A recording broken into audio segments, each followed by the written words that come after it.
So it was when we were in Rafa Camp, down on the border between Gaza and Egypt. It was right on the border of Egypt. And Rafa Camp was a refugee community that had been formed there, but it was already, much of it had been destroyed already, bulldozed. And the Israeli military was a pretty brutal occupation at that point.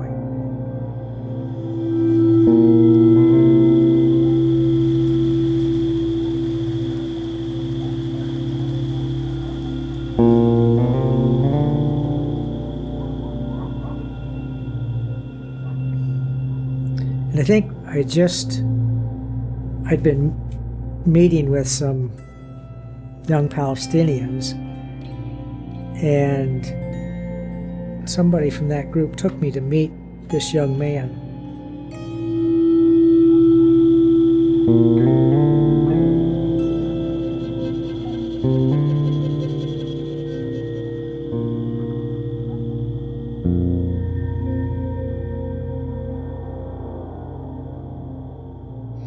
Now, he'd been arrested like 17 times, and this is Gaza Strip, where 90% of the young men over 15 years of age had been arrested. So it was one of the tools of the occupation to destroy Palestinian society. And arrest always meant torture.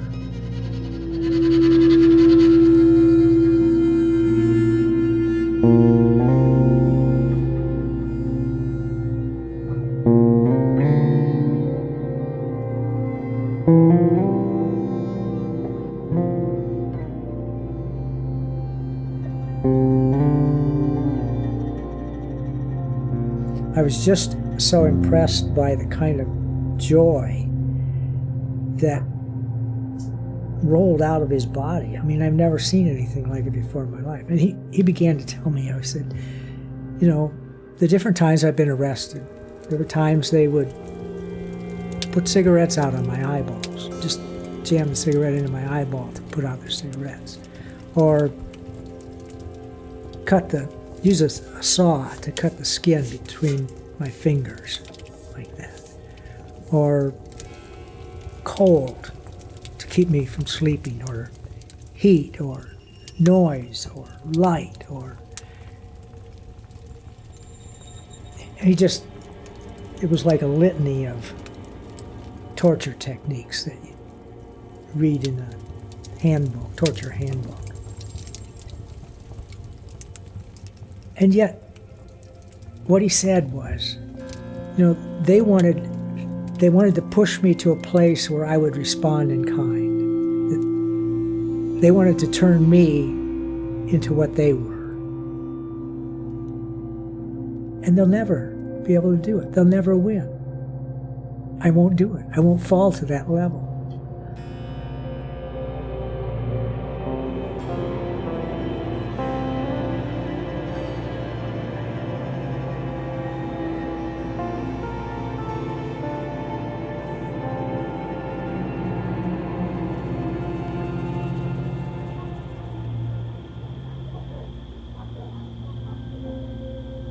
But this young man he was probably in his mid-20s. He had, I guess, he had a perspective on the world that almost allowed him to be up here looking down on what was happening to him and saying, well, don't succumb to what they're trying to do to you so that they can control you and your community.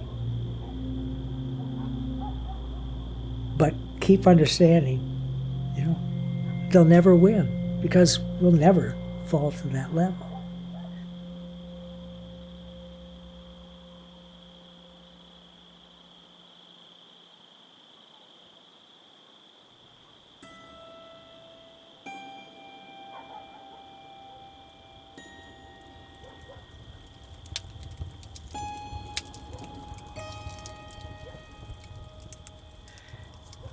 But the reality is that most people can't resist in that situation. You turn over your friends, you give up everything you've ever committed to under those kinds of situations. But somehow I don't understand. But, and that's why it just blew me away, the kind of joy he exuded.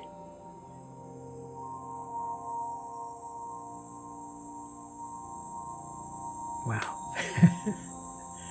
If we could get that kind of spirit.